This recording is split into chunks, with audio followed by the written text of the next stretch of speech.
मित्रों नमस्कार। कैसे हैं आप सभी लोग। उम्मीद है आप सभी लोग बहुत अच्छे होंगे और आप सभी लोग अपनी तैयारी सुचारू रूप से कर रहे होंगे। तो साथियों, आपका स्वागत है आपके अपने परिवार में। तो लास्ट सेशन में हम लोग संविधान सभा पर बात कर रहे थे और संविधान सभा में हम लोग प्रथम बैठक तक देख चुके थे और हम लोग बात कर रहे थे साथियों कि जो संविधान सभा में पहला सत्र हुआ, पहला जो सत्र हुआ संविधान सभा में वो 9 दिसंबर से लेकर के 23 दिसंबर 1946 तक चला, जिसमें साथियों 11 बैठकें हुई। 9 दिसंबर को बैठक हुई, पहली बैठक 9 दिसंबर को हुई, दूसरी 10 दिसंबर को हुई, उसके बाद तीसरी 11 दिसंबर को हुई, चौथी 12 दिसंबर को हुई, पाँचवीं 13 दिसंबर को हुई। उसके बाद 14 और 15 में बैठक नहीं हुई, उसके बाद 16 में बैठक हुई, 16 में बैठक हुई, 17 में बैठक हुई, 18 में बैठक हुई, 19 में बैठक हुई, 20 में नहीं हुई, 21 में हुई, है ना। उसके बाद 23 में बैठक आपकी हुई। और आप लोग क्या सोचते हैं, आप लोगों के मन में जो भ्रांतियां हैं कि सर 9 दिसंबर को पहली हुई, 11 दिसंबर को दूसरी हुई, 13 दिसंबर को तीसरी बैठक हुई। साथियों, मैंने आपको बताया होगा कि जो एम लक्ष्मीकांत जैसी किताबों में भी केवल 9 दिसंबर, 11 दिसंबर और 13 दिसंबर की बैठक की ही चर्चा की गई है और किसी बैठक की चर्चा नहीं की गई है। तो साथियों, मन में आपकी भ्रांतियां नहीं होनी चाहिए। मैं आपसे बता रहा हूँ कि प्रथम बैठक 9 दिसंबर को हुई और दूसरी बैठक 10 दिसंबर को हुई। अब 11 को नहीं बताएंगे, अब क्या बताएंगे, 10 दिसंबर को हुई। क्योंकि साथियों संविधान सभा में प्रथम सत्र चला 9 दिसंबर से 23 दिसंबर के बीच में, तो इसी बीच आपकी ये बैठकें हो रही हैं। तो जो वो चर्चा एम लक्ष्मीकांत में करी गई है उसमें जो है अभी सुधार किए जाने की जरूरत है, तो ध्यान देंगे भाई साथियों। तो प्रथम बैठक में हम लोग कहाँ तक पहुंच चुके हैं। प्रथम बैठक में हमने देखा कि प्रथम बैठक में वक्ता कौन बने, प्रथम वक्ता कौन बने, तो जे बी कृपलानी साहब बने। 207 सदस्य इसमें आए थे और अस्थायी अध्यक्ष या अस्थायी सभापति बने थे डॉक्टर सच्चिदानंद सिन्हा। क्यों बनाए गए, क्योंकि ये सबसे बुजुर्ग थे, सबसे वयोवृद्ध थे, सबसे सीनियर थे साथियों। ठीक है। उसके बाद हमने आपको बताया होगा कि इसमें एक उपसभापति भी बनाए गए जिसे कहा गया फ्रैंक एंथनी। और प्रथम बैठक में ही प्रसन्न देव रायकोट जी का निधन हो गया था। ये सब महत्वपूर्ण हमने बातें देखी। देखिए, अब देखते हैं संविधान सभा की द्वितीय बैठक। हम लोग संविधान सभा की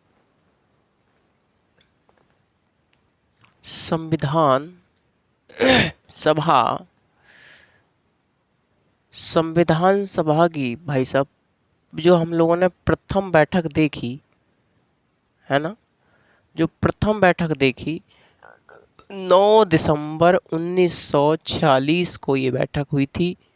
यहाँ तक आपको याद होगा, इसके बारे में हम लोग पढ़ चुके हैं। बात करें द्वितीय बैठक की, द्वितीय बैठक, तो द्वितीय बैठक हो रही है 10 दिसंबर को। अब 11 को नहीं हो रही है भैया, कब हो रही है, 10 दिसंबर 1946 को हो रही है, क्योंकि आपके मन में जो भ्रांतियां हैं वो गलत है। बल्कि बैठक 10 दिसंबर को द्वितीय हुई। इस 10 दिसंबर की बैठक में क्या हुआ, काम ये हुआ कि जो स्थायी अध्यक्ष होंगे, यानी कि अब क्या काम चलेगा, अब अस्थायी अध्यक्ष बन चुके हैं सच्चिदानंद सिन्हा। तो साथियों, अब स्थायी अध्यक्ष बनाने के लिए उसकी नियम और प्रक्रिया बनाई जाएगी, उस पर वार्ता होगी, उस पर बहस होगी। यानी कि जो अध्यक्ष साहब होंगे, अध्यक्ष के चुनाव की प्रक्रिया पर वार्ता होनी है। अब अध्यक्ष के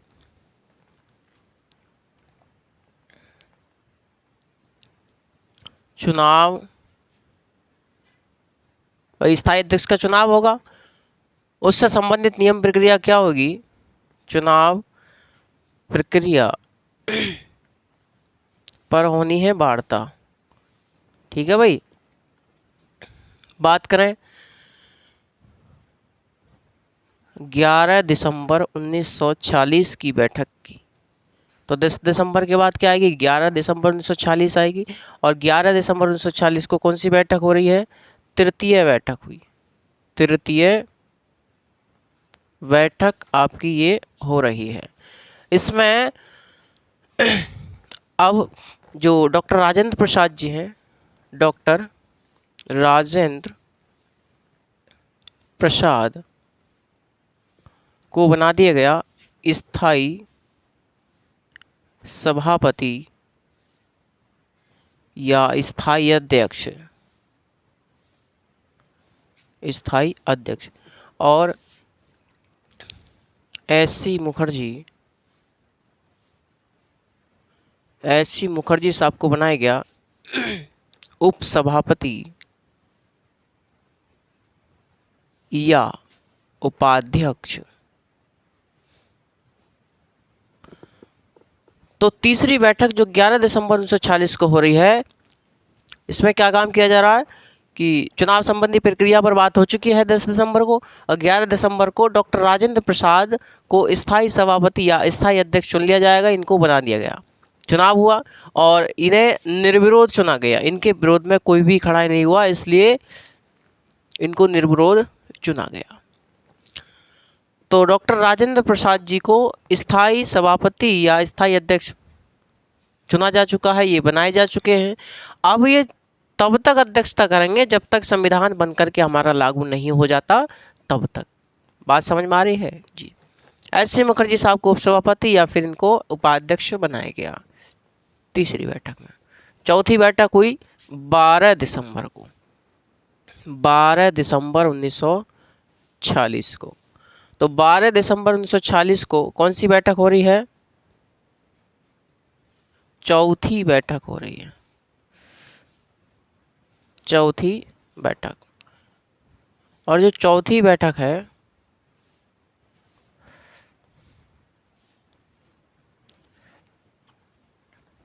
इसमें उद्देश्य प्रस्ताव का प्रारूप तैयार किया गया, उद्देश्य प्रस्ताव का प्रारूप तैयार किया गया। उद्देश्य प्रस्ताव या इसको हम लोग लक्ष्य मूलक प्रस्ताव, लक्ष्य मूलक प्रस्ताव, लक्ष्य मूलक प्रस्ताव, ठीक। यानी कि जो हम संविधान बनाने जा रहे हैं साथियों, हमारे संविधान के क्या उद्देश्य होंगे। जब आपसे कोई उद्देश्य पूछता है तो आप अपने उद्देश्य बताते जीवन में कि हम तो ये करेंगे, हम वो करेंगे। जी अपने बाल बच्चों तक की बता दें साहब, इतनी फेंक दें हैं। यहाँ तो संविधान की बात हो रही है, यहाँ तो संविधान के लक्ष्य बताए जा रहे हैं, संविधान के उद्देश्य बताए जा रहे हैं कि इस संविधान का उद्देश्य क्या होगा। तो कोई भी व्यक्ति है उससे पूछा जाए हमारे संविधान का उद्देश्य क्या होगा, तो क्या बताएंगे यहाँ पर ये लोग, हमारा संविधान एक लोकतांत्रिक देश होगा हमारा, है ना। और हम अपने संविधान में स्वतंत्रता देंगे, समानता देंगे, न्याय देंगे, बंधुत्व स्थापित कराएंगे।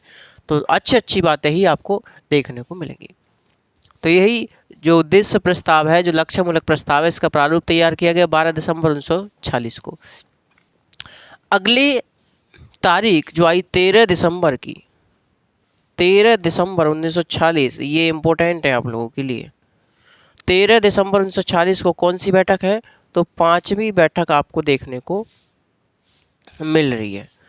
13 दिसंबर 1946 की 5वीं बैठक है। और इस दिन इसी बैठक में, यानी कि जो 5वीं बैठक है, 5वीं बैठक में जवाहरलाल नेहरू, JLN जवाहरलाल नेहरू लेकर के आए उद्देश्य प्रस्ताव, यानी कि प्रारूप तैयार हो गया 12 तारीख को। उसके बाद 13 तारीख को ये संविधान सभा में लेकर के आ रहे हैं। जवाहरलाल नेहरू ने संविधान सभा में रखा एक उद्देश्य प्रस्ताव, उद्देश्य प्रस्ताव, इसको हम लोग लक्ष्य मूलक प्रस्ताव भी बोलते हैं। अगर उस उद्देश्य मूलक प्रस्ताव का नाम ना दे करके, उद्देश्य प्रस्ताव ना दे करके, तो लक्ष्य मूलक प्रस्ताव भी कह सकता है, लक्ष्य मूलक प्रस्ताव। लेकर के आए जवाहरलाल नेहरू साहब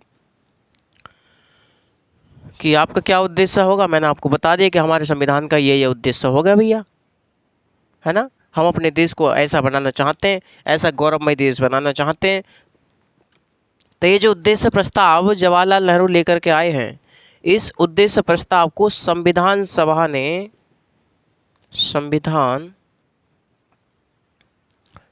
ने साथियों 22 दिसंबर के बाद क्या आ जाएगी भाई, 13 दिसंबर, दिसंबर के बाद जनवरी आएगी ना, तो 22 जनवरी 1947 को इसको संविधान सभा ने स्वीकार कर लिया। क्या कर लिया भैया, इसको स्वीकार कर लिया, इसको स्वीकार कर लिया कि हाँ, हमारे संविधान का उद्देश्य यही होगा, यही हमारे संविधान का उद्देश्य होगा। और यही जो उद्देश्य प्रस्ताव है, यही उद्देश्य प्रस्ताव आगे चल कर के हमारी प्रस्तावना का आधार बना। किसका? प्रस्तावना का आधार,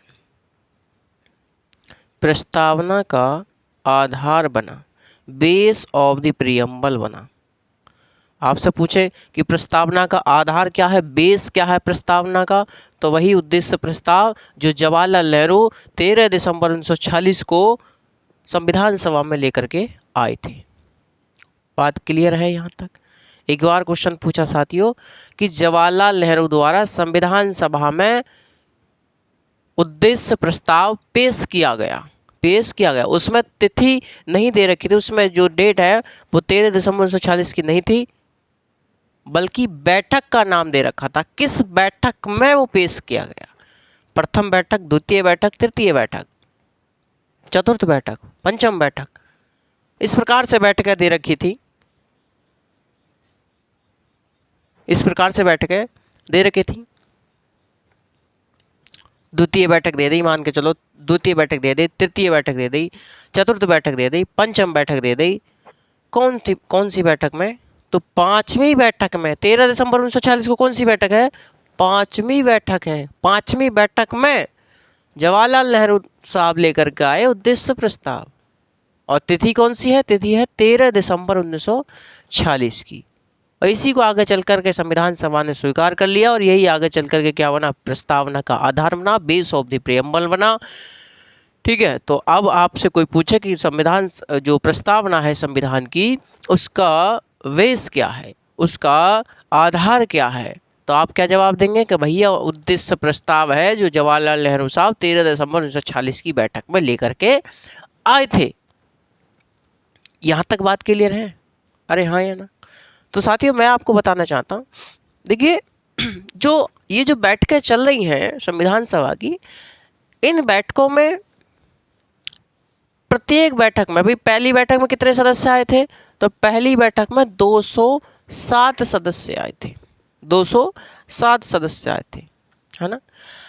अब इन सभी बैठकों में साथियों लगभग 200 से अधिक मेंबर रहे हैं, 200 से अधिक मेंबर रहे हैं, 200 से अधिक मेंबर रहे हैं।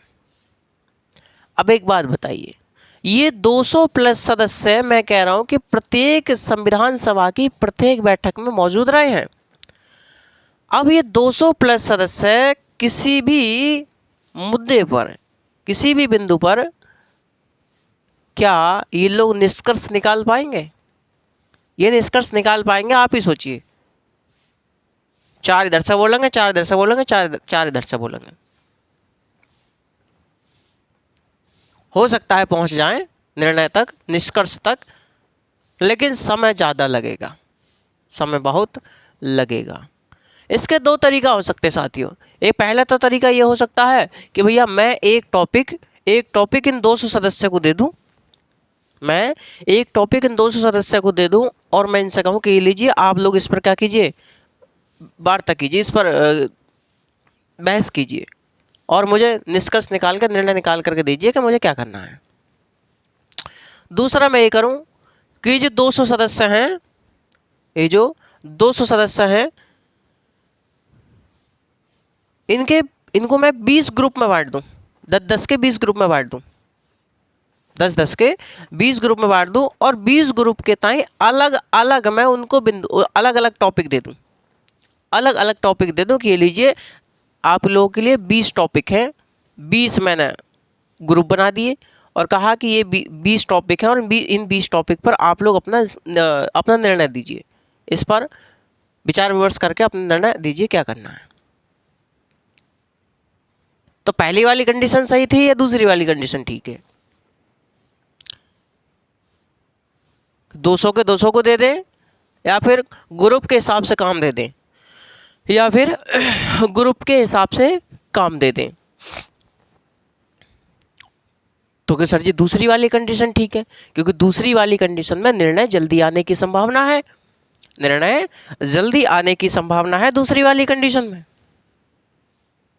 क्योंकि 20 ग्रुप मैंने बना दिए, 20 टॉपिक दे दिए अलग अलग के लीजिए आप लोग अपना काम कीजिए, आप लोग अपना काम कीजिए, तो उसमें निर्णय जल्दी आने की संभावना है।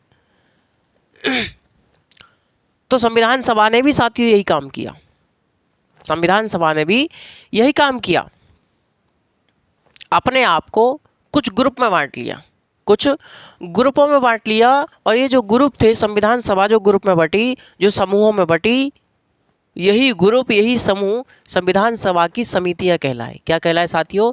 यही ग्रुप कहलाए संविधान सभा की समितियां। तो संविधान सभा की कुछ महत्वपूर्ण समितियां थी, उनको हम लोग देख लेते हैं, उनको हम लोग देख लेते हैं। जैसे साथियों ये इसका स्क्रीनशॉट लीजिए फटाफट आप लोग, ठीक है। तो संविधान सभा की कुछ महत्वपूर्ण समितियां थी, उनको हम लोग देख लेते हैं फटाफट।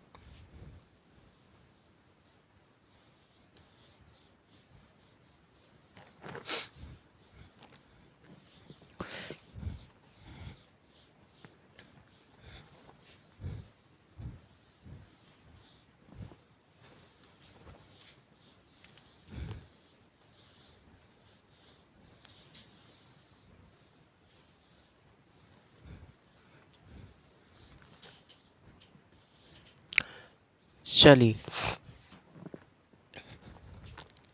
संविधान सभा की महत्वपूर्ण समितियां,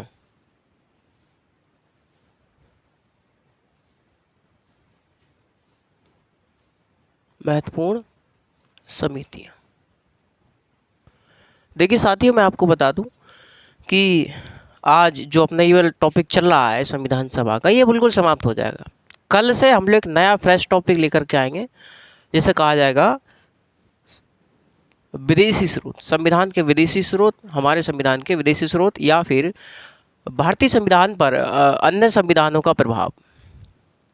ये टॉपिक हमारा फ्रेश रहेगा, ये टॉपिक मिस मत कर देना क्लास में, क्योंकि ये जो टॉपिक है आप लोगों का लगभग 40% मेंस का एरिया कवर कराएगा।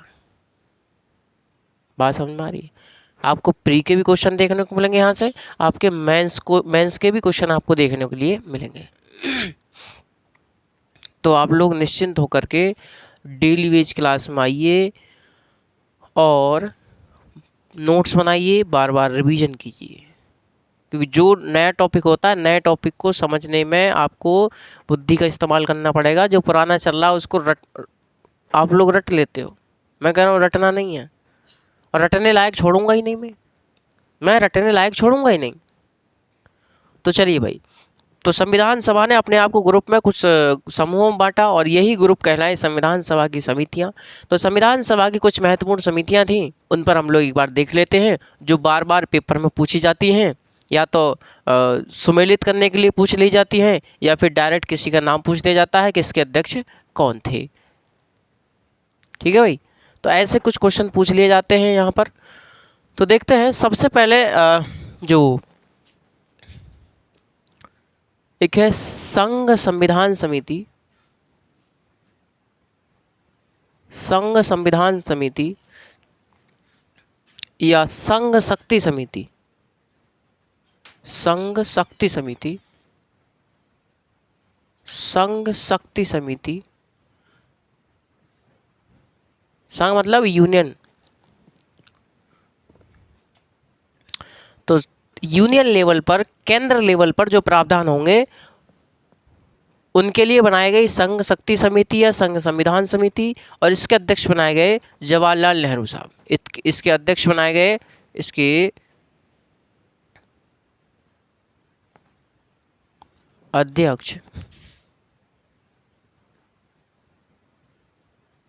इसके अध्यक्ष बनाए गए जवाहरलाल नेहरू। जवाहरलाल नेहरू इसके अध्यक्ष बनाए गए। उसके बाद प्रांतीय संविधान समिति, प्रांतीय संविधान समिति, प्रांतीय संविधान समिति, इसके अध्यक्ष बनाए गए सरदार पटेल। सरदार पटेल साहब इसके अध्यक्ष बनाए गए। तो सरदार वल्लभ भाई पटेल इसके अध्यक्ष बनाए गए किसके? प्रांतीय संविधान समिति। यानी प्रांतीय लेवल पर जो भी प्रावधान होंगे वो सरदार पटेल साहब बताएंगे। उसका काम सरदार पटेल साहब को सौंप दिया गया कि जैसा भी आप साम दाम दंड भेद जैसे भी आप प्रयोग करना चाहें, आप लोग इनके ऊपर प्रावधान तैयार कीजिए, क्या करना है, क्या करना है। तो प्रांतीय संविधान समिति हो गई आप लोगों की, संघ संविधान समिति हो गई। ऐसे ही मौलिक अधिकार, मौलिक अधिकार एवं अल्पसंख्यक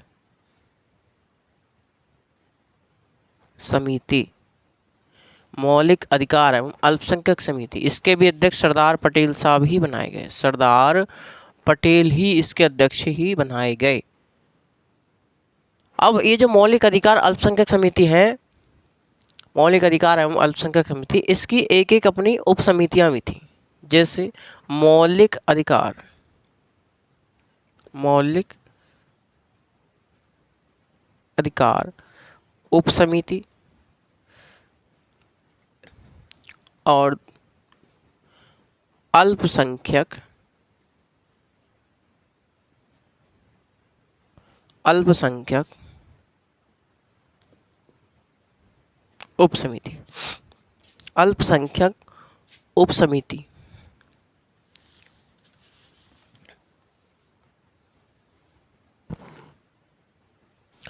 तो चलिए, जो मौलिक अधिकार उप समिति है, इसके अध्यक्ष कौन बनाए गए?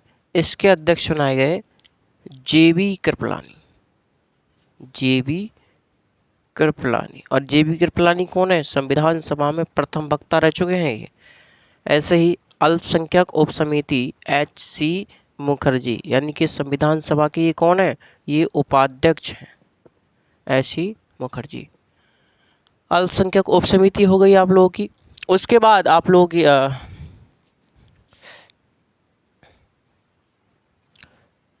संचालन समिति,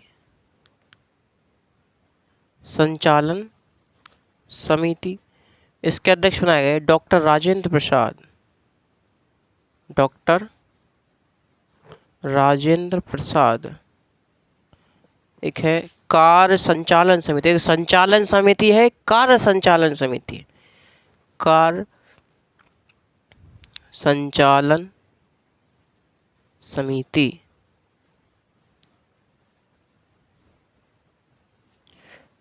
यह है के.एम. मुंशी। के.एम. मुंशी, तो के.एम. मुंशी साहब, ठीक है। अगला है प्रक्रिया नियम समिति। प्रक्रिया नियम समिति, डॉक्टर राजेंद्र प्रसाद। डॉक्टर राजेंद्र प्रसाद, ठीक। अगली है प्रक्रिया नियम समिति हो गई। वित्त एवं कर्मचारी, वित्त एवं कर्मचारी समिति, इसके भी अध्यक्ष डॉक्टर राजेंद्र प्रसाद ही हैं। और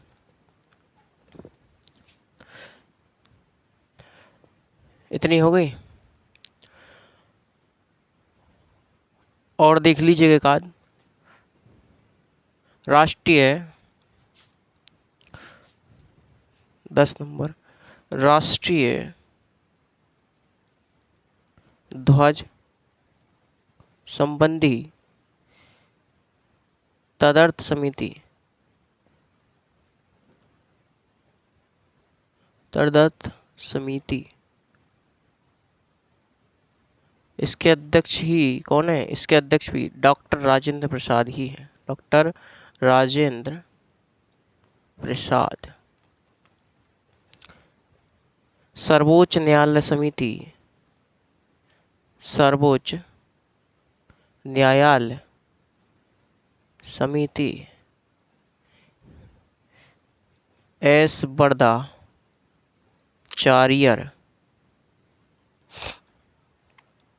एस बर्दाचार्यर इसके अध्यक्ष, इसके अध्यक्ष आपके माने जाएंगे।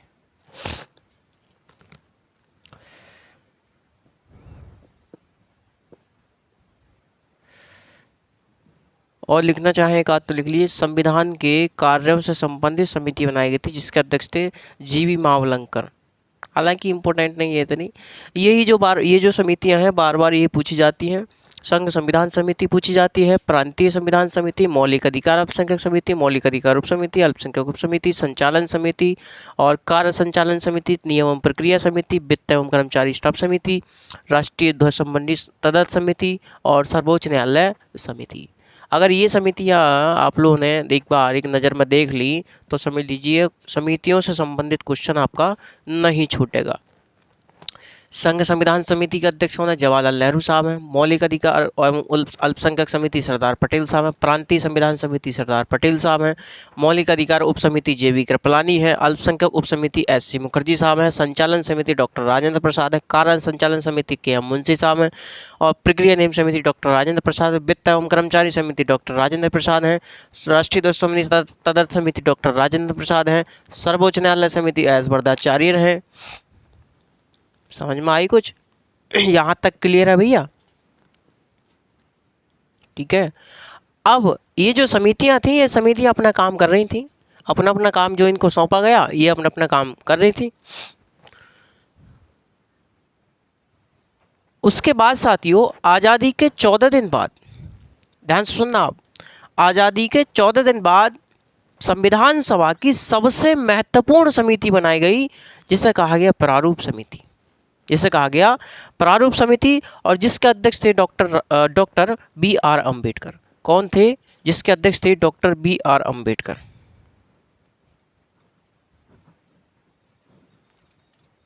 जिसके अध्यक्ष थे डॉक्टर BR अम्बेडकर।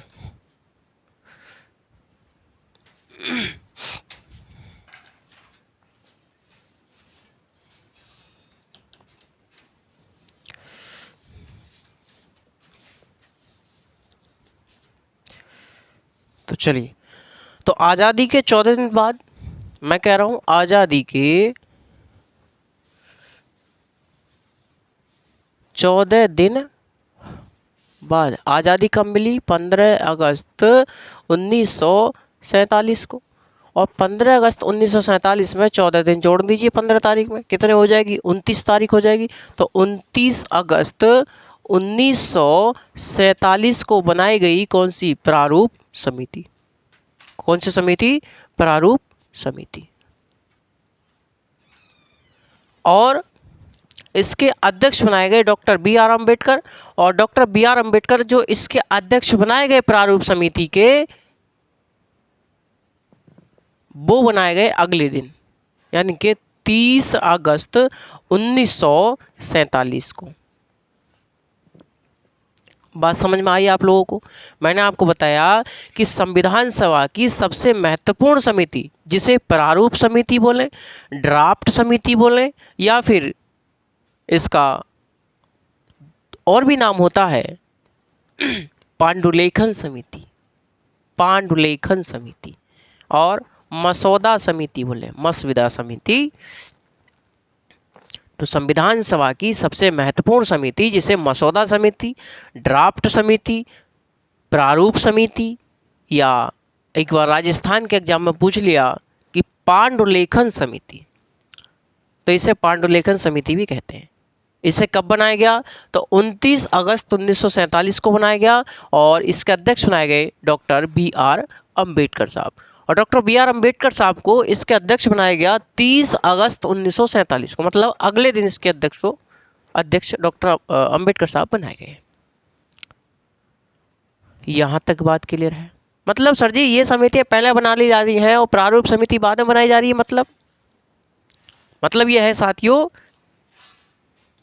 कि डॉक्टर अंबेडकर साहब संविधान सभा में इस समय नहीं थे, क्योंकि संविधान सभा में जब डॉक्टर अंबेडकर साहब शुरुआत में चुन करके आए थे तो बंगाल से आए थे। वो कहाँ से आए थे? शुरुआती फेज में जब डॉक्टर अंबेडकर साहब चुन करके आए थे तो बंगाल से आए थे। बंगाल से डॉक्टर बी आर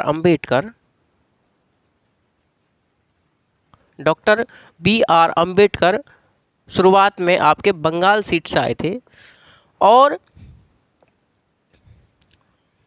विभाजन के बाद यानी कि 14 अगस्त 1947 को जब भारत और पाकिस्तान का विभाजन हुआ, जब विभाजन हुआ सीटों का, तो ये जो बंगाल वाली सीट थी, बंगाल वाली जो सीट थी ये चली गई पाकिस्तान में, उसके बाद साथियों और भाई डॉक्टर अंबेडकर साहब का संविधान सभा में होना जरूरी था। अब ये बात समझिए साथियों, डॉक्टर अंबेडकर साहब जो है कांग्रेस के बहुत बड़े आलोचक में रहे हैं।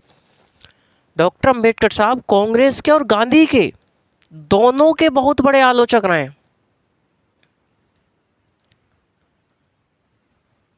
और ये इस बात को दिखाता है डॉक्टर अंबेडकर साहब आलोचक तो रहे लेकिन क्षमता को नहीं मार सकते आप लोग। डॉक्टर अंबेडकर साहब में क्षमता थी तो उन्हें लेकर के आया गया,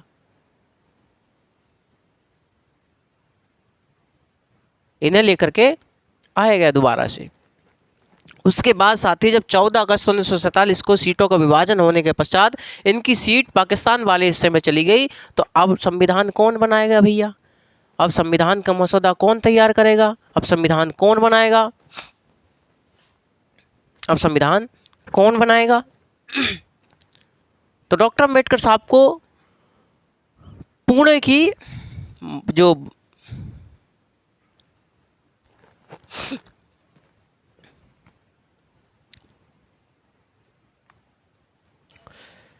बम्बई जो है, बम्बई की पूर्णा सीट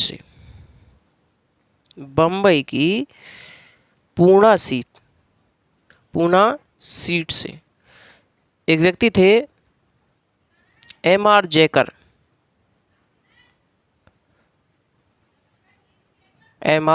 जयकर को इस्तीफा दिलवाया गया और इनके स्थान पर उपचुनाव कराए गए और अंबेडकर साहब को लाया गया।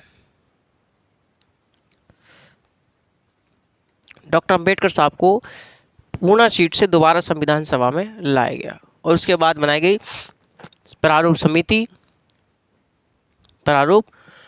समिति, जिसे मसौदा समिति, जिसे ड्राफ्ट समिति, जिसे पांडुलेखन समिति आप लोग बोलते हैं। इसमें कितने सदस्य थे? तो इसमें भैया 7 सदस्य थे आपके। कितने सदस्य? इसमें 7 सदस्य थे। चलिए देख लेते हैं, एक बार स्क्रीनशॉट लीजिए इसका।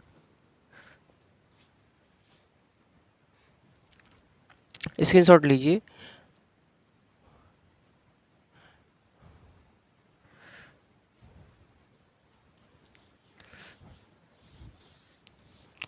हो सके तो मैं यहाँ लिख दूं भाई, यहाँ लिख दूं, लिख दो। देखिए तो ये जो प्रारूप समिति है, चलिए रफ कर ही देते हैं, फिर भी जगह कम पड़ जाएगी।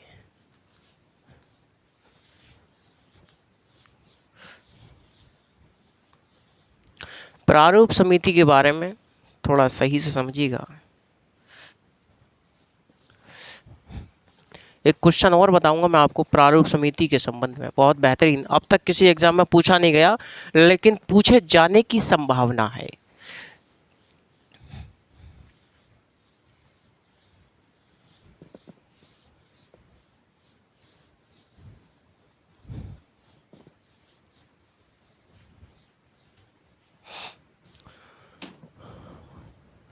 प्रारूप समिति, प्रारूप समिति, मसौदा समिति, मसौदा समिति या ड्राफ्ट समिति, ड्राफ्ट समिति। और राजस्थान के एग्जाम में क्या पूछा? पांडुलेखन समिति। बालक घूम गए कि भैया पांडुलेखन क्या होता है? पांडुलेखन समिति, पांडुलेखन समिति। ध्यान से सुनना साथियों, ये जो प्रारूप समिति है या मसौदा समिति है, इसका संविधान सभा में प्रस्ताव रखा किसने? सत्यनारायण सिन्हा ने। यानी कि जो प्रारूप समिति है, प्रारूप समिति का संविधान सभा में किसने प्रस्ताव रखा? संविधान सभा में प्रस्ताव रखा किसने? सत्यनारायण सिन्हा, सत्यनारायण सिन्हा, सत्यनारायण सिन्हा ने। इन्होंने प्रारूप समिति का प्रस्ताव संविधान सभा के समक्ष रखा कि भैया ये जो समितियां और जो समितियां कार्य करती आ रही हैं, उनमें जो वो काम सौंप रही हैं, वो काम किसे सौंपेंगे? तो संविधान का प्रारूप तैयार करने के लिए और जितनी भी गलतियां हैं उन गलतियों को सुधारने के लिए। भाई साहब, एक एक कॉमा, एक एक विराम, एक एक बिंदी तक की गलती को सुधारा गया प्रारूप समिति के द्वारा।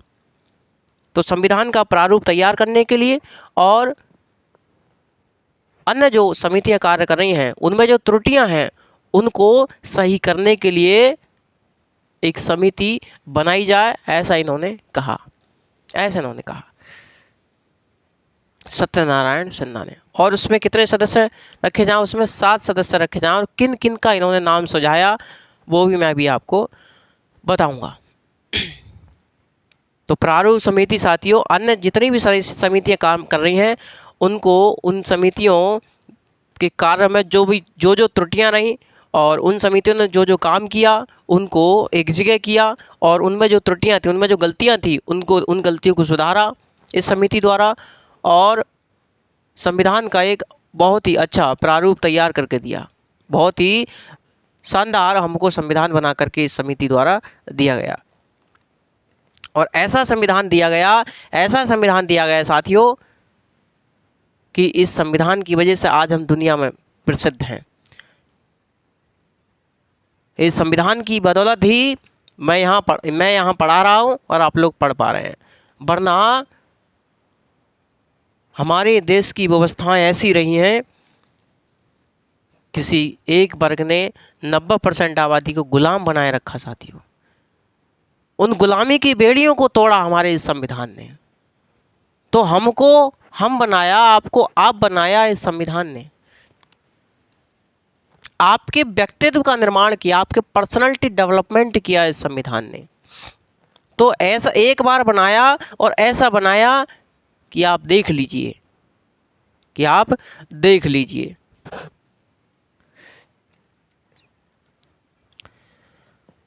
तो संविधान सभा के समक्ष प्रारूप समिति, ड्राफ्ट समिति, जैसे पांडुलेखन समिति, मसौदा समिति कहते हैं, इसका प्रस्ताव किसने रखा? तो सत्यनारायण सिन्हा ने इसका प्रस्ताव संविधान सभा के समक्ष रखा। ये क्वेश्चन अभी तक नहीं पूछा गया है लेकिन पूछे जाने की संभावना है। ये पूछेगा पीजीटी या फिर यूजीसी नेट के लेवल पर ये क्वेश्चन पूछे जाने की संभावना है साथियों। तो किसने प्रस्ताव रखा प्रारूप समिति का? तो सत्यनारायण सिन्हा ने रखा। और इसमें कितने सदस्य थे? तो इसमें 7 सदस्य थे।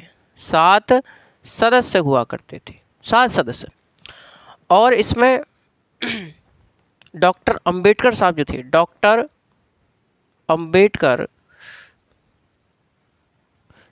अंबेडकर क्या थे? इसके अध्यक्ष थे, इसके अध्यक्ष बनाए गए। अब सुना ध्यान से। तो साथियों, ये जो सत्यनारायण सिन्हा है, ये संविधान सभा में लेकर के आए इसका प्रस्ताव। सत्यनारायण सिन्हा क्या कह रहे हैं, मैं सत्यनारायण सिन्हा की जुबानी बताता हूँ। जो सत्यनारायण सिन्हा ने हूबहू संविधान सभा में बताया, जो उन्होंने विचार रखा इस प्रारूप समिति के इसके संदर्भ में, मैं कह रहा हूँ आपसे कि सत्यनारायण सिन्हा लेकर के आ रहे हैं संविधान सभा में प्रारूप समिति का प्रस्ताव कि ये प्रारूप समिति होनी चाहिए संविधान का प्रारूप बनाने के लिए, और उसमें 7 सदस्य होने चाहिए। किन किन का नाम संविधान सभा में सत्यनारायण सिन्हा जो हैं वो सुझा रहे हैं, वो बता रहे हैं कौन कौन व्यक्ति इसमें होने चाहिए और ये काम क्या करेगी, वो सब बता रहे हैं। और मैं आपको उनकी जुबानी बताता हूँ, जो उन्होंने हूबहू संविधान सभा में बताया, उनके मुख से जो बातें निकली, मैं वो आपको बता रहा हूँ जो सत्यनारायण सिन्हा ने बताया संविधान सभा में।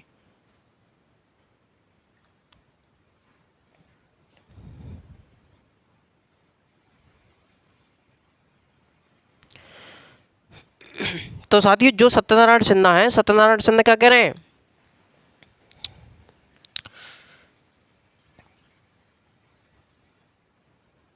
यानी कि जो संविधान पर मसौदे की जो जांच समिति बन रही है, उसके बारे में क्या कह रहे हैं सत्यनारायण सिन्हा कि श्रीमान जी, मैं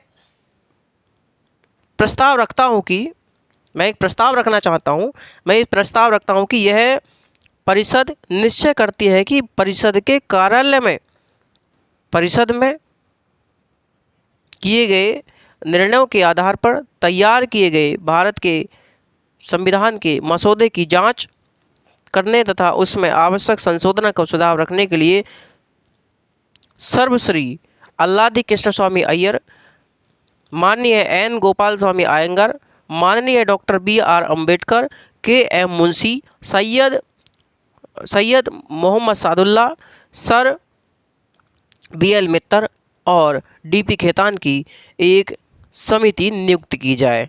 श्रीमान जी, आपको स्मरण होगा कि पिछली बार जब हम संघ संविधान प्रांतीय संविधानों पर वाद विवाद कर रहे थे, मतलब जिसके अध्यक्ष नेहरू साहब बनाए गए, जिसके अध्यक्ष सरदार पटेल साहब बनाए गए थे, तो श्रीमान जी आपको स्मरण होगा कि पिछली बार जब हम संघ संविधान तथा प्रांतीय संविधानों पर वाद विवाद कर रहे थे, आपने सुझाव आपके सुझाव पर सभा ने यह स्वीकार किया था कि इस सभा में जो निर्णय हम करते हैं उनको उचित रूपरेखा देने के लिए, मतलब जो जो निर्णय संविधान सभा में किए गए उसको उचित रूपरेखा देने के लिए एक मसौदा तैयार करने वाली समिति बनाई जाए। इस लक्ष्य को विचार में रखते हुए यह कमेटी नियुक्त की जा रही है। मैं आशा करता हूं कि सभा इन नामों को स्वीकार करेगी। आगे चल कर के साथियों, इस प्रारूप समिति की नियुक्ति के विषय में जो सत्यनारायण सिन्हा ने बताया है कि ये होनी चाहिए संविधान का मसौदा तैयार करने के लिए और आवश्यक संशोधनों के साथ संविधान का प्रारूप तैयार करने के लिए, और जितने भी संविधान सभा ने निर्णय लिए उनका एक जगह कंपाइल करने के लिए, पूरी तरीक़ा से संविधान को बनाने के लिए हम लोग कह सकते हैं। तो साथियों, आगे चल कर के इस समिति की आलोचनाएं भी हुई कि क्या ये समिति सब काम कर लेगी।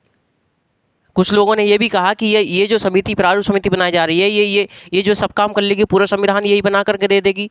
और कुछ लोगों ने ये कहा कि अभी तो कुछ मुद्दे ऐसे बच गए हैं जिन पर संविधान सभा ने बहस की ही नहीं कर रही है बहस अभी संविधान सभा ने। तो ये सब मामला चल रहा था, लेकिन इसका जवाब सत्यनारायण सिन्हा ने पुनः दिया। उन्होंने कहा कि ऐसा नहीं है कि संविधान जो प्रारूप समिति बनाई जा रही है ये सब काम करेगी, लेकिन आपका जो संविधान का प्रारूप तैयार करने के पश्चात ये जो प्रारूप समिति है ये संविधान सभा के समक्ष रखेगी और जो आपको गलत लगे आप बता देना, उसमें ये सुधार भी कर लेगी। तो जब जाके इस प्रारूप समिति की बात को माना गया और इन्होंने प्रारूप तैयार किया संविधान का। इसमें कितने सदस्य हैं, तो भैया एक बार नाम लिख लीजिएगा कितने सदस्य हैं। डॉक्टर अंबेडकर साहब हो गए, और आपकी डीपी खेतान, डीपी खेतान, मोहम्मद सादुल्ला, मोहम्मद सादुल्ला, गोपाल स्वामी, गोपाल स्वामी आयंगर, कृष्ण स्वामी अय्यर, कृष्ण स्वामी अय्यर, के एम मुंशी, के एम मुंशी और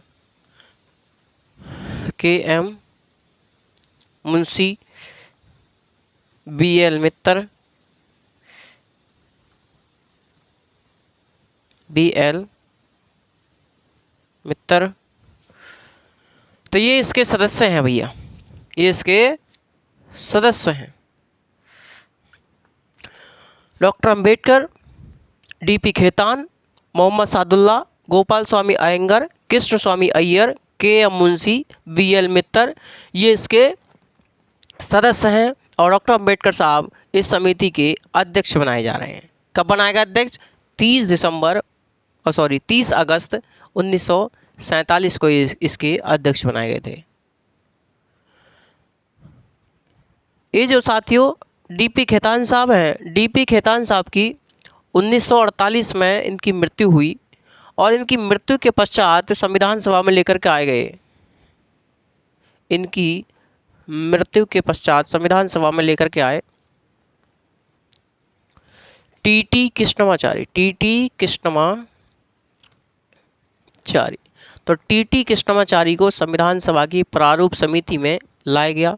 उसके बाद बी एल मित्तर की भी मृत्यु हुई थी 1948 में ही। इनकी मृत्यु के स्थान पर लाए गए, इनके स्थान पर लाए गए थे एन माधवराव, एन माधवराव। तो माधवराव साहब को लाया गया था इनके स्थान पर।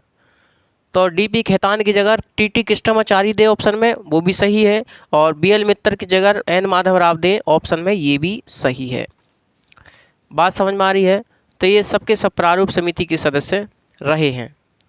ठीक है भैया। एक बार एक क्वेश्चन पूछा कि प्रारूप समिति में एकमात्र कांग्रेसी सदस्य कौन थे? एकमात्र कांग्रेसी सदस्य कौन थे? हालांकि साथियों संविधान प्रारूप समिति में कई सदस्य ऐसे हैं जो कि कांग्रेस के टिकट से जीते हैं, जो कि कांग्रेस के टिकट पर जीते हैं। लेकिन साथियों और बहुत सदस्य ऐसे थे जो कांग्रेस के बैनर तले जीते थे। लेकिन पूछ रहा है एकमात्र कांग्रेसी सदस्य। इसका मतलब यह है कि ऐसा सदस्य बताइए जिसका कांग्रेस से पहले से संबंध रहा है, जैसे घर जैसा संबंध रहा है कांग्रेस से। समझे? वो ऐसा पूछना चाहता है कि जिसका शुरुआत से कांग्रेस से संबंध रहा है। तो वो थे के एम मुंशी साहब। ये क्या थे? एकमात्र कांग्रेसी सदस्य, कांग्रेसी सदस्य। तो एकमात्र कांग्रेसी सदस्य प्रारूप समिति में कौन थे? के एम मुंशी साहब थे। यहाँ तक बात आप लोग याद रखेंगे। ये जो प्रारूप समिति थी, इस प्रारूप समिति ने संविधान का प्रारूप तैयार करके साथियों, प्रारूप तैयार करके 21 फरवरी 1948 को जनता के समक्ष रख दिया। जनता के समक्ष रखा और कहा कि यदि हमसे समाज का कोई वर्ग छूट गया है जिसके लिए हमने प्रावधान नहीं किया, या फिर ऐसा कोई वर्ग जिसके लिए हमने कुछ गलत प्रावधान कर दिया है, तो आप लोग हमको सुझाव दे सकते हैं, हमको सुझाव दे सकते हैं। ये इस बात का संदेश है साथियों कि हमारा संविधान हम पर थोपा नहीं गया था, हमारा संविधान हम पर थोपा नहीं किया गया था ज़बरदस्ती, बल्कि हमसे सुझाव लिए जा रहे हैं। और साथियों, संविधान सभा के समक्ष लगभग 6 से 7 हज़ार जो सुझाव थे वो पहुँचे थे, और उसमें से साथियों लगभग 2 से 3 हज़ार सुझाव संविधान सभा ने संविधान में सम्मिलित किए। और ये जो प्रारूप समिति थी, प्रारूप समिति ने 114 दिन संविधान के प्रारूप पर काम किया, प्रारूप पर कार्य किया। कितने दिन? 114 दिन तक। तो जब संविधान सभा ने जो प्रारूप समिति है, इस प्रारूप समिति ने 114 दिन तक संविधान के प्रारूप पर कार्य किया।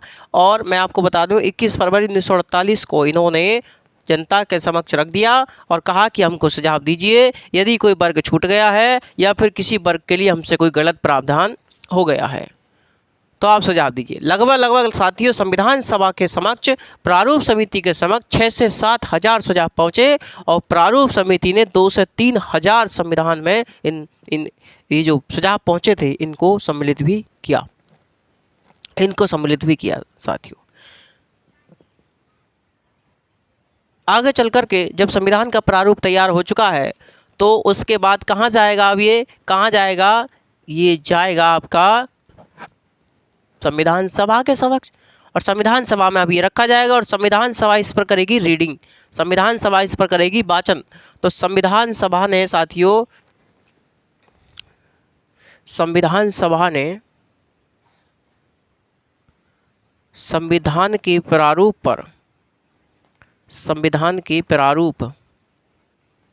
पर 3 वाचन किए, यानी कि 3 प्रारूप, ये जो प्रारूप है संविधान का, इस पर 3 वाचन किए, यानी कि 3 रीडिंग करी।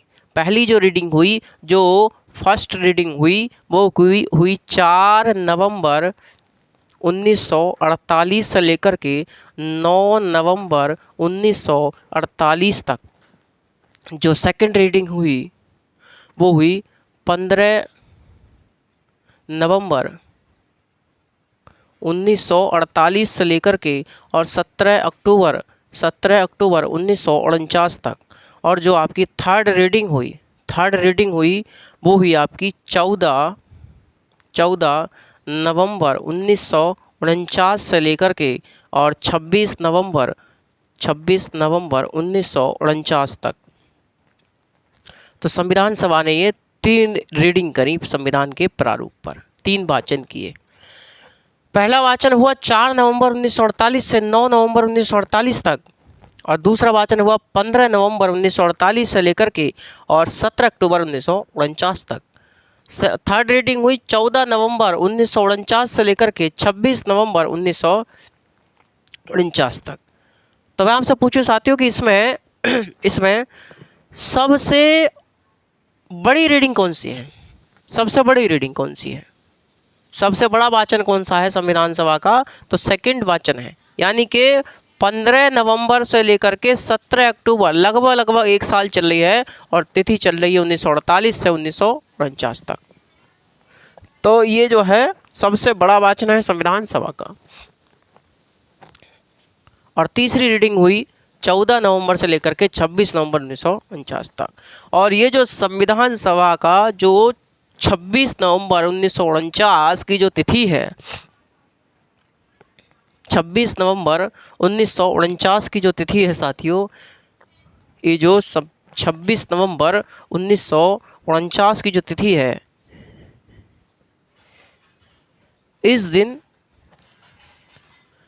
देखिए 26 नवंबर 1949 की जो तिथि है, इस दिन संविधान सभा ने संविधान को कर लिया, संविधान को स्वीकार कर लिया, संविधान को स्वीकार कर लिया, या फिर इसको हम लोग कह सकते हैं अंगीकार कर लिया, अंगीकार या आत्मार्पित, आत्मार्पित, यो अधिनियमित भी कहते हैं, अधिनियमित। ठीक है, तो संविधान सभा ने संविधान को स्वीकार कर लिया कि हाँ भैया ये संविधान हमारा बन करके बिल्कुल तैयार हो गया है 26 नवंबर 1949 के दिन। ठीक है, इस दिन संविधान सभा ने इसको आत्मार्पित कर लिया, अंगीकार कर लिया या फिर स्वीकार कर लिया। और इस दिन साथियों, इस दिन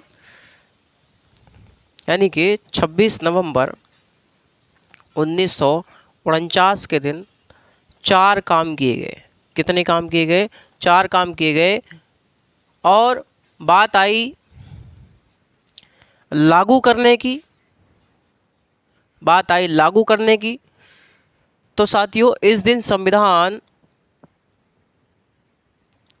सभा ने केवल उन प्रावधानों को लागू करने का निर्णय लिया जो जरूरी थे उस समय की परिस्थिति को देखते हुए जो जरूरी थे, लेकिन पूरा संविधान लागू करने का निर्णय लिया 26 जनवरी 1950 को कि भैया नवंबर के बाद दिसंबर आ रहा है, 1 महीना की बात है, उसके बाद हम लोग उसमें पहुंच जाएंगे, मतलब 2 महीना के आसपास की बात है, जनवरी में आ जाएंगे। क्यों? क्योंकि साथियों 26 जनवरी 1930 से कांग्रेस मनाती आ रही थी पूर्ण स्वराज दिवस। पूर्ण स्वराज दिवस ये 26 जनवरी 1930 से मनाती आ रही थी और प्रति वर्ष 26 जनवरी को ये मनाते थे पूर्ण स्वराज दिवस। इन्होंने कहा कि यार जो जरूरी है उन प्रावधानों को लागू कर लीजिए, और 2 महीना की बात है, नवंबर और दिसंबर और जनवरी, और 26 जनवरी को हमारा क्या होगा, पूर्ण स्वराज दिवस भी होगा, वो भी मना लिया जाएगा, और उसी मौके पर हम लोग संविधान को भी पूरे देश में लागू कर देंगे। तो यही कारण था साथियों कि संविधान 2 महीने लेट लागू किया गया, कि वो पूर्ण स्वराज दिवस मनाते हम आ रहे थे, इसी वजह से उसको यादगार बनाने के लिए कि हमने पूर्ण स्वराज दिवस पर संविधान को लागू किया। तो इस दिन 4 काम हुए, 4 प्रावधान लागू हुए। इस दिन 4 प्रावधान आपके लागू हुए। पहला नागरिकता, नागरिकता सिटीजनशिप, और नागरिकता, अंतरिम संसद, अंतरिम नागरिकता, अंतरिम संसद 1 2, और अस्थायी प्रावधान,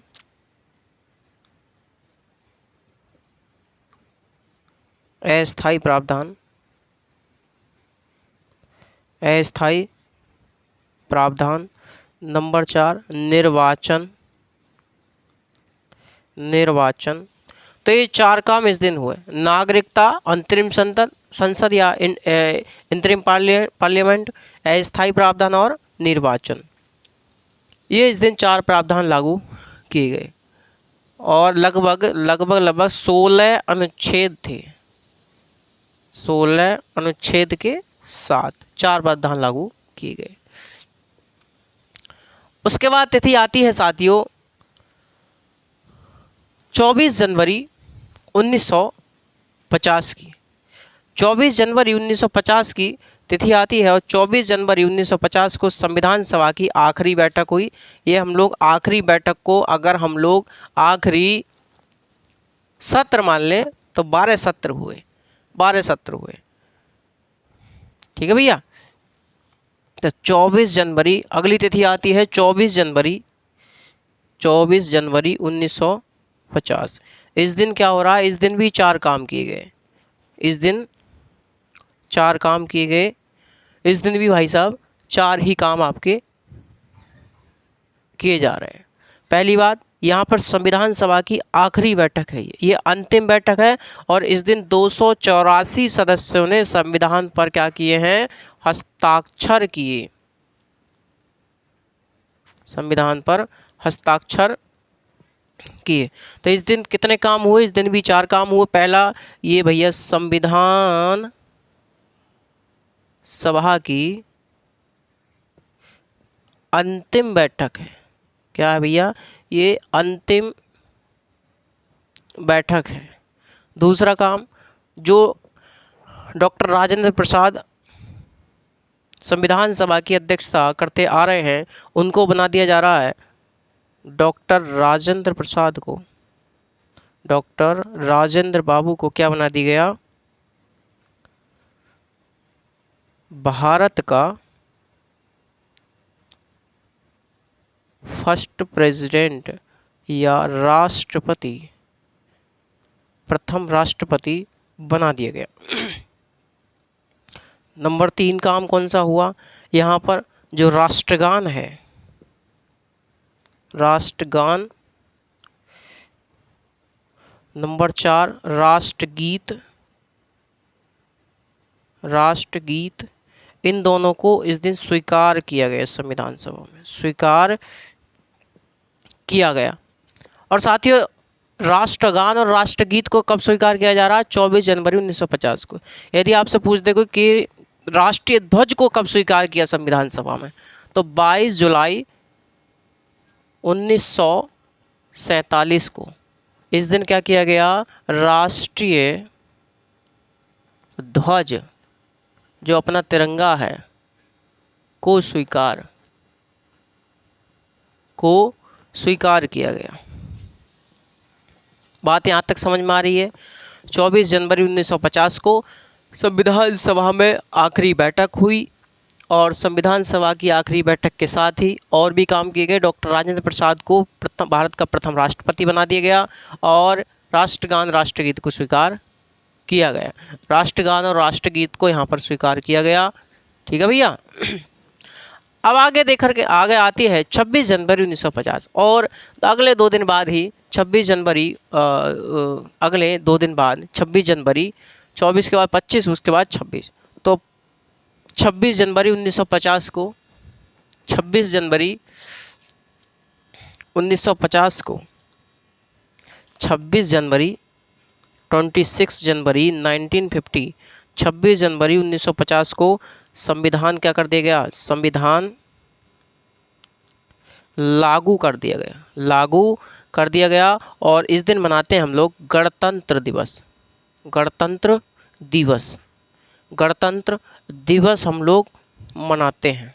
इस दिन क्या मनाते हैं, गणतंत्र दिवस मनाते हैं 26 जनवरी 1950 को। और ये जो संविधान लागू किया था, इसमें साथियों 395 अनुच्छेद थे और 22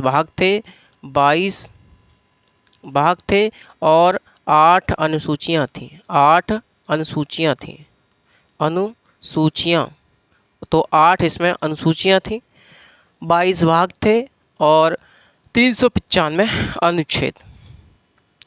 तो इस दिन क्या बन गया, हमारा देश गणतंत्र बन गया। गणतंत्र का क्या मतलब होता है, गणतंत्र का मतलब होता है कि जो राष्ट्र का प्रमुख है, जो राष्ट्र का हेड है, तो जो हेड ऑफ द स्टेट है, उसका क्या होगा, उसका निर्वाचन होगा।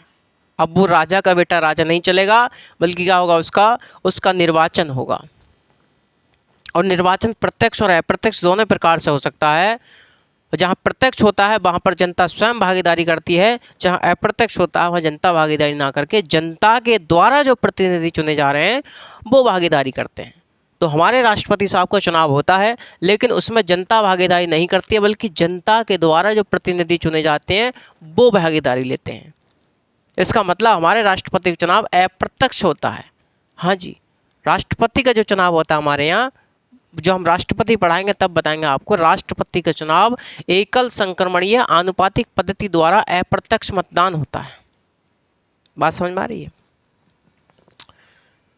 तो इस दिन भारत के संविधान लागू किया गया और हमारे गणतंत्र हमारे देश को बना दिया गया।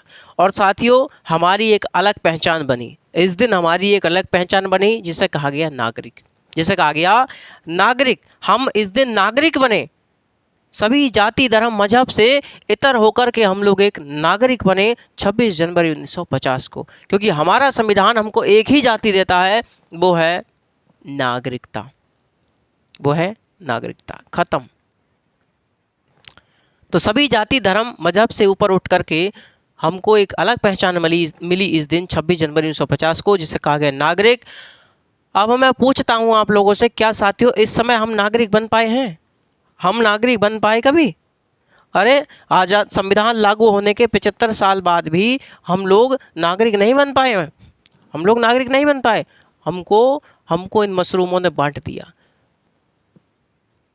इन्होंने अंग्रेजों से सीखा कि फूट डालो शासन करो की नीति क्या होती है, इन लोगों ने हम पर अप्लाई किया और हम लोगों को किसी जाति धर्म मजहब इन लोगों ने हमको इन सब में बांट करके रखा है, ऊंच नीच में बांट करके रखा है।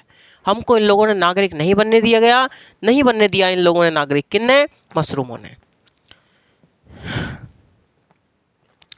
अगर हिंदू मुस्लिम लड़ रहे हैं और हिंदू मुसलमान के नाम पर लड़ाई हो रही है, जाति धर्म के नाम पर लड़ाई हो रही है, ऊंच नीच के नाम पर लड़ाई हो रही है, भेदभाव के नाम पर लड़ाई हो रही है, समाज में कट्टरता अंधविश्वास पाखंडवाद फैलाया जा रहा है, इसका मतलब सीधे सीधा है साथियों आपके नागरिक होने पर खिलवाड़ है। आपके नागरिकता जो है, जो आप नागरिक, जो आपको संविधान ने पहचान दी है, आप उस पहचान को छिपाते हुए जा रहे हैं और आपकी खोपड़ी पर कब्जा किया जा रहा है। आप लोगों को गुलाम बनाया जा रहा है। और कैसा गुलाम? इसे कहते हैं मानसिक गुलाम, इसे कहते हैं मानसिक गुलाम।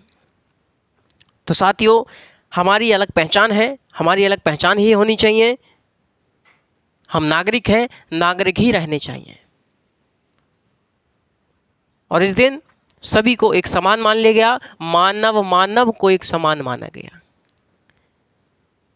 जो सदियों से साथियों अत्याचार, भेदभाव, छुआछूत जैसी बेड़ियों से लोग गुजर रहे थे, उन सबको समानता की सीढ़ी में लाने का जो श्रेय जाता है वो हमारे संविधान को जाता है।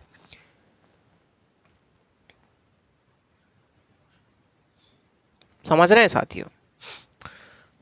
तो भाई ये थी हमारी आज की क्लास और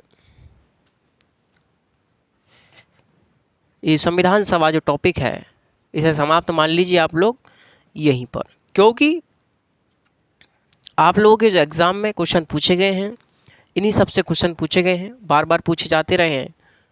मैं आपको क्वेश्चन भी करा दूंगा।